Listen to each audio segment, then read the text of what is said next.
Okay, listen up, I don't want to alarm you, but most likely you've been buying the wrong SSD. You've seen some stats online or on the marketing material. You know, you've been fooled, and I have before. I'm not trying to trick you. Don't listen to Tech Notice. You know I would never lie about these SSDs. But what I want to tell you is what's the best SSD in 2024 as a creator. I mean, what are the actual specs and how do you know which one is the best? I have tested a ton of them over the years on the channel, and I want to bring you the absolute best ones for your workflow and for use case, and talk a little bit about the confusion and why are there so many ones? How do you even pick which one is the best? And I'm going to show you a ton of stats and results on the channel, and not just some random sequential read and write speeds that are absolute lie really, that no one ever actually uses. I'm going to show you which one is the best SSD for you.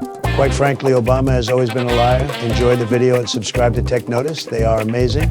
This video is brought to you by AMD Ryzen Pro. Here's 4 things that make AMD Ryzen Pro stand out. Number 1, local AI inside your device. Speed up your workflow with the help of the integrated NPU. Number 2, security. Ryzen Pro has a multi-layer security system in hardware and software level, making sure that your data is safe at all times. Number 3, efficiency and battery life. Some of the devices have up to 29-hour battery life. And number 4, performance. AMD boasts of up to 69% faster performance in ProSci and Office productivity compared to competition at almost half the power draw. Here's the thing, if you're not sure about AMD Ryzen Pro laptops, go and try it out for free through the links below. And if you're interested in learning more about AMD Ryzen Pro and what it offers, go check out our dedicated video on the topic, also linked down below. Thank you AMD and Ryzen Pro for sponsoring this part of the video. Now, a couple of very important things before we get going. Number 1, if you are on a Mac, then highly recommend you go check out my Apple storage guide, because it's a little bit different to what we're talking about here, which is PC and,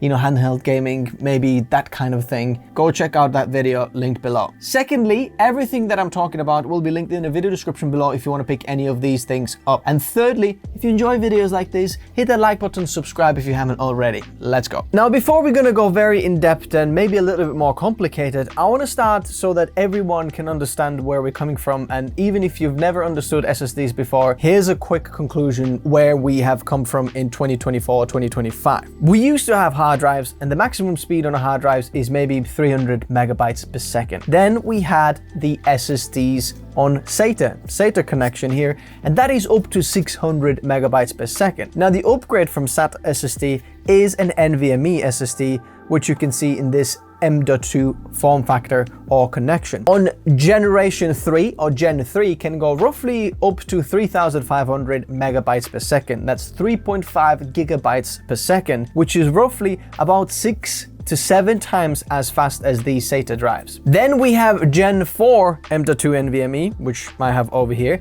and that is double the Gen 3 bandwidth. And then Gen 5 is also double the Gen 4 bandwidth. So Gen 4 is roughly around 7,000 and a little bit above megabytes per second, which is 7+ gigabytes per second. And then we have the Gen 5, the very latest generation, which can go roughly around up to 15 gigabytes per second or 15,000 megabytes per second sequential read and write speed. So that's the bandwidth of data that goes through. But bear in mind, that is actually a slight marketing lie, which I'll talk about in a minute. So when you are looking at the M.2 SSDs, make sure you know what generation port you have on your motherboard so that you can match the M.2 generation with the one on your motherboard. Now, bear in mind, very importantly, if your motherboard slot is Gen 4 or Gen 5, the motherboard slots are always backwards compatible, but not forwards compatible. So the way this works is if you're gonna put a Gen 3 drive on a Gen 5 slot, you're gonna get the maximum Gen 3 speed. If you're gonna put a Gen 5 drive on a Gen 3 slot, what you're gonna get is the maximum bandwidth of Gen 3 slot, which is 3,500 megabytes per second, even though the drive can, in theory, go sequentially faster. But your drive will still be faster because of the random read and write speeds, which are the most important. A lot of you are looking at the Gen 5 drives and thinking, I just want to go with the best because it's the best. Here's the thing, right now, for most people, 99% of the people, Gen 5 drives are a waste of money. I'm sorry, that's the truth. Gen 5 drives are so much more expensive, even though they look massively faster on the graphs, as you'll see in a minute. The actual performance in real world, what you will be experiencing, won't be that much different. And most of the speed, what you see on the graph, you're never gonna see anyway. So if you're looking for the best bang for buck, go with the Gen 4 drives because they're a lot more affordable now than ever before. A lot of the companies are trying to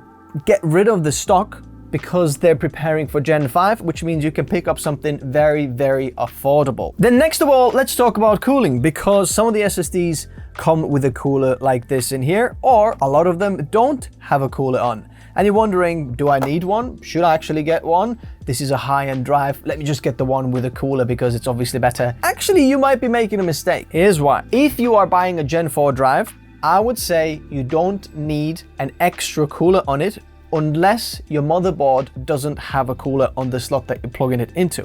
If your motherboard already has a slot on that has some kind of heatsink cover, you'll be completely fine. You don't need to worry about it. As long as your PC has equivalent airflow over this, you'll be most likely fine. Now, with Gen 5 drives, things are slightly different. Most likely your Gen 5 drive will need some kind of cooling, but it depends what your motherboard offers.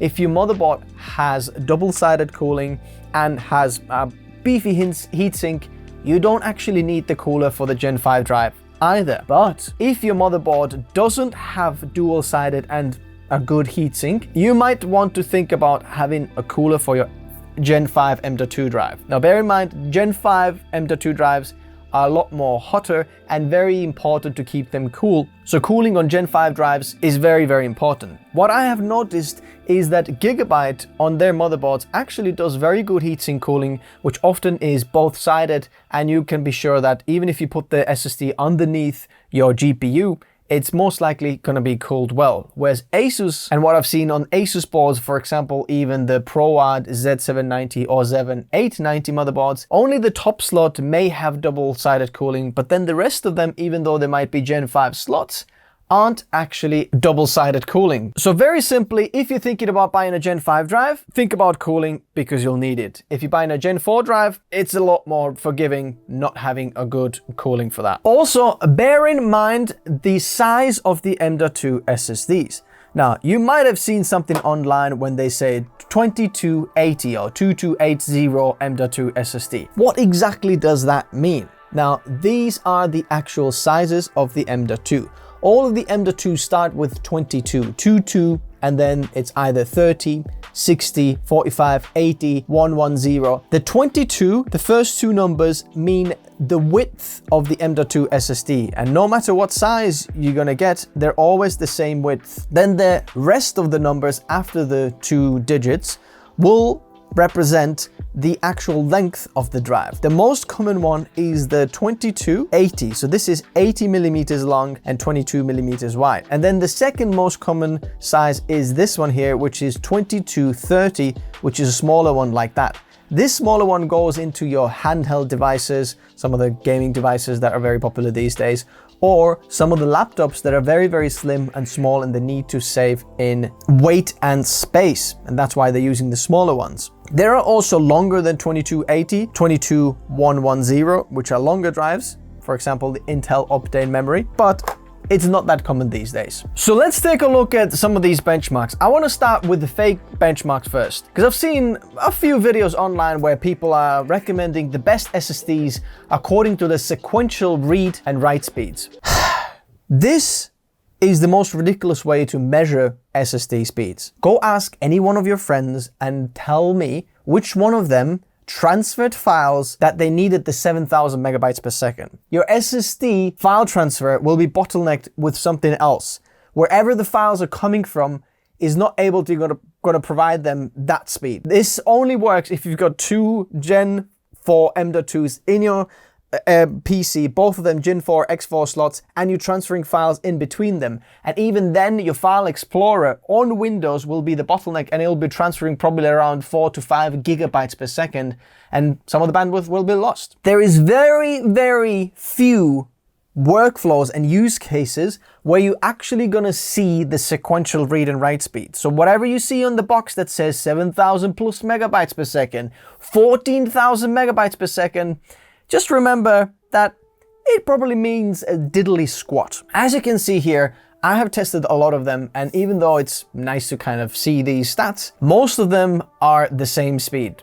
A lot of the Gen 4 drives, look at that, it's like kind of like a ruler as put in there, from 980 Pro, from all the way up to the Solidigm P44 Pro. They're basically all exactly the same one. And when you look at the sequential write speeds, again, very, very similar. Not that much difference. It doesn't matter. You can see that the Gen 5 drives are a lot faster, but you're never gonna see it. Now, this is where things go actually interesting. We're looking at the quick system drive benchmark from PC Mark 10. And what this benchmark actually does is does a lot of little tests, random read and writes on the drive that you would do usually on a secondary drive on your PC laptop.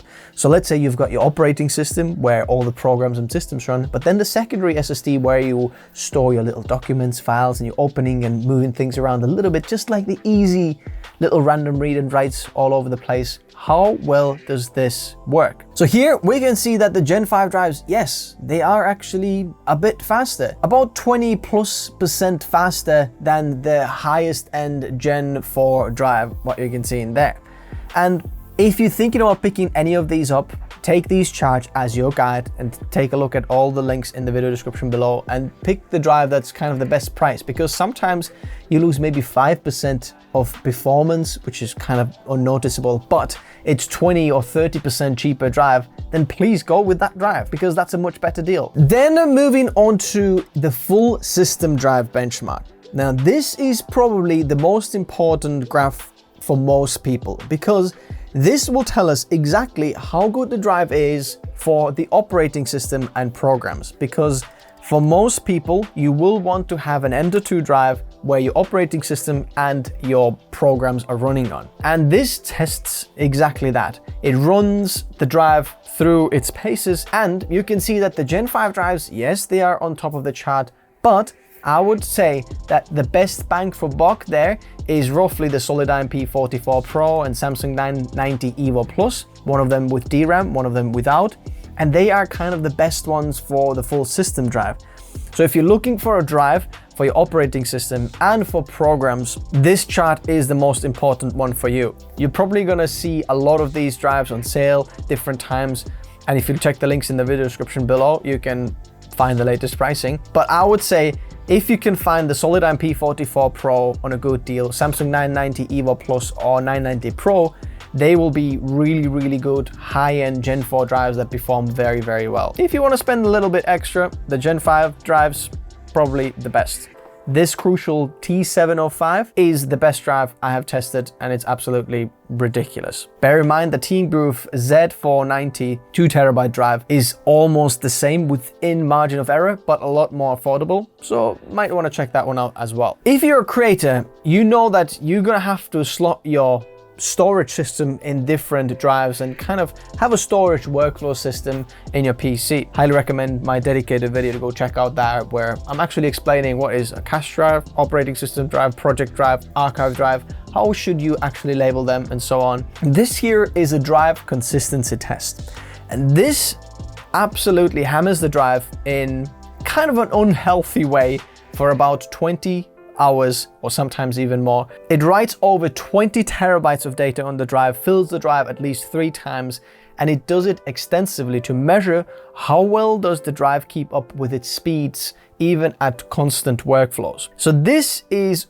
for people who are creators and use this as a project drive, and in combination with the previous drive where you had the system drive, with this consistency drive, put these two tests together and you're gonna see that drives with DRAM cache will perform better in the consistency test. And I would recommend as a project drive where all of your large assets and video files and photos and 3D models or assets, where all the big files kind of work on, that you constantly have to read and write and work with them on the project drive, this consistency drive test result is very, very important to you.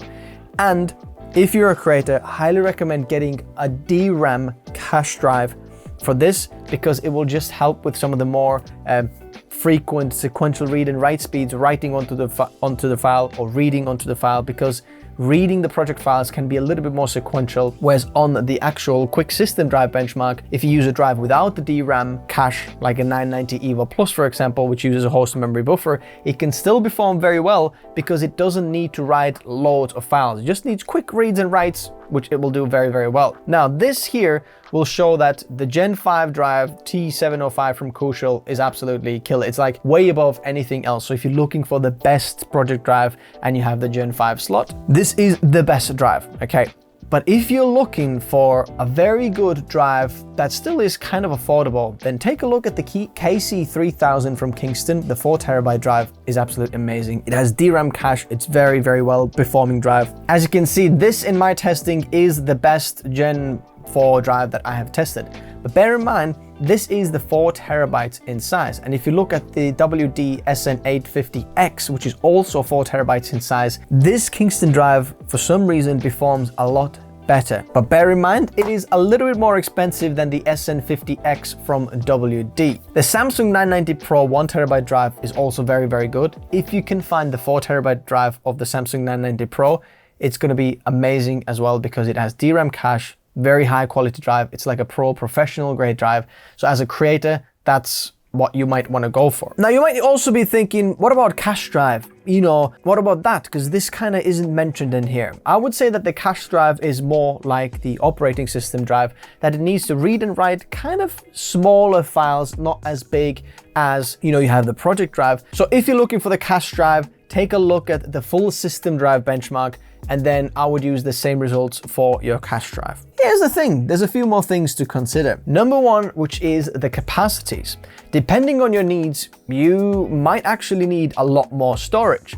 There's two options to go about it. You actually buy the best bang for buck drive for the terabyte. So you might go for the 2TB drive and buy two of them instead of a 4TB one, or you buy one large drive depending on the price. Now, if you're looking for large capacity drives, there aren't that many options out there that are above 4TB. Most drives cap out at 4TB and that's it. But if you're looking for the 8TB drive, there are a few options that I would recommend. Number one option, the best drive for most people for the price, is the WD SN850X because it has 8TB version as well. It's often the most affordable for 8TB, and it also has DRAM cache, which is very, very nice as well. The second option is the Lexar NM790, which can be a little bit more affordable, but this one doesn't have the DRAM cache and uses host memory buffer, which means your system memory for caching certain files and data on the drive. So for a project drive, it might not be as good if you're doing heavy video editing and heavy rendering and heavy assets on the drive. If you're doing that, I'd recommend going with the SN850X, but a more lighter secondary drive that, you know, doesn't get so heavy use, the NM790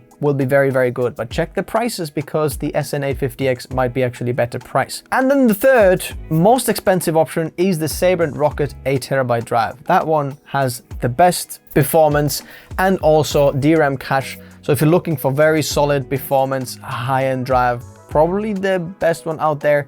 They're roughly around $1,000 for that one. It is expensive, but a lot of people argue that's the best. And last thing to consider with the SSDs is the durability. It's measured in TBW, terabytes written. Every SSD has a lifespan. How do you measure this? It's usually measured warranty, which often is 5 years, and the industry standard is 600 terabytes written per 1 terabyte.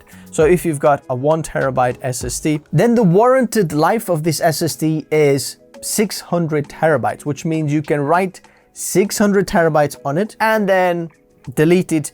And then that's kind of the warranted, you know, usage of this. Now they can go longer, but if something happens during that time, then that's covered on the warranty. And I would say the higher the terabyte written spec is, the more reliable the drive is. Now, for some people, having a higher terabyte written spec is very, very important because they're writing a lot of files on it. A lot of video editors or studios who are using workstation PCs, they want to know that if they dump terabytes of files sometimes per day or per hour onto it, the SSD can keep up with it rather than, you know, die in a year or two because their workflow required that.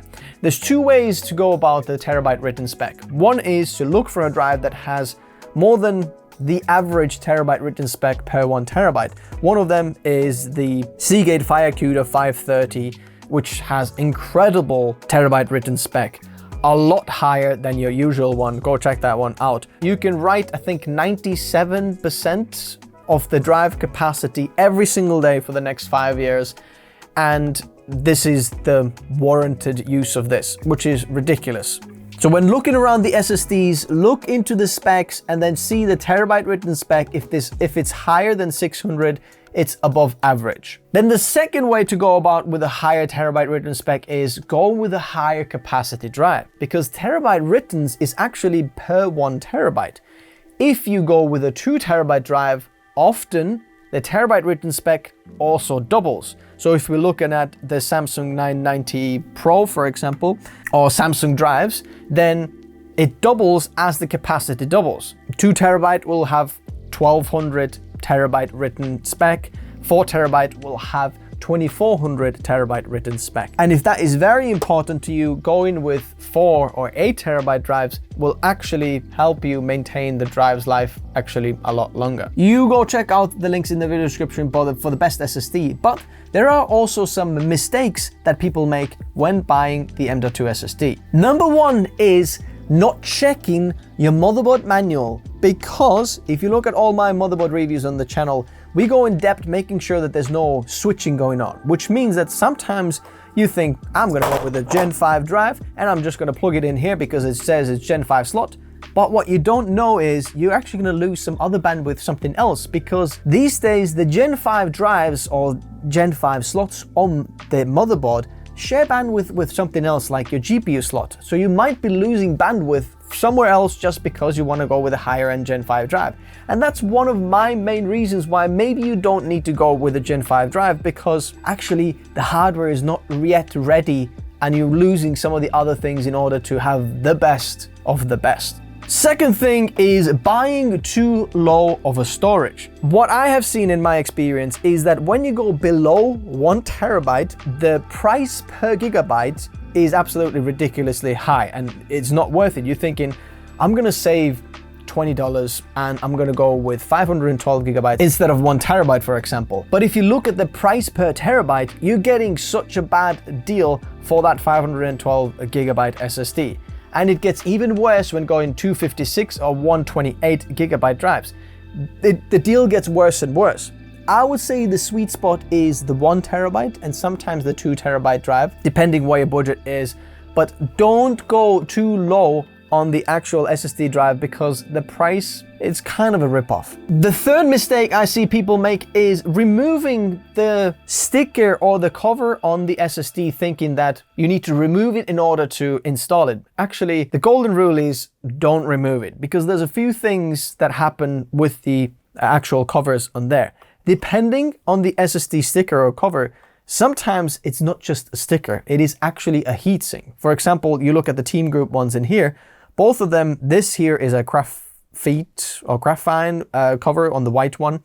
And then this bronze looking one here is actually a copper sticker. So that already lets some of the heat dissipate better on the drive when removing it. The other thing about these things is that when you remove the sticker, most likely you're gonna lose your warranty and you don't wanna do that. So don't remove the sticker from your drive, even if it looks like a piece of paper on it. Don't do it. That's it. I'm out.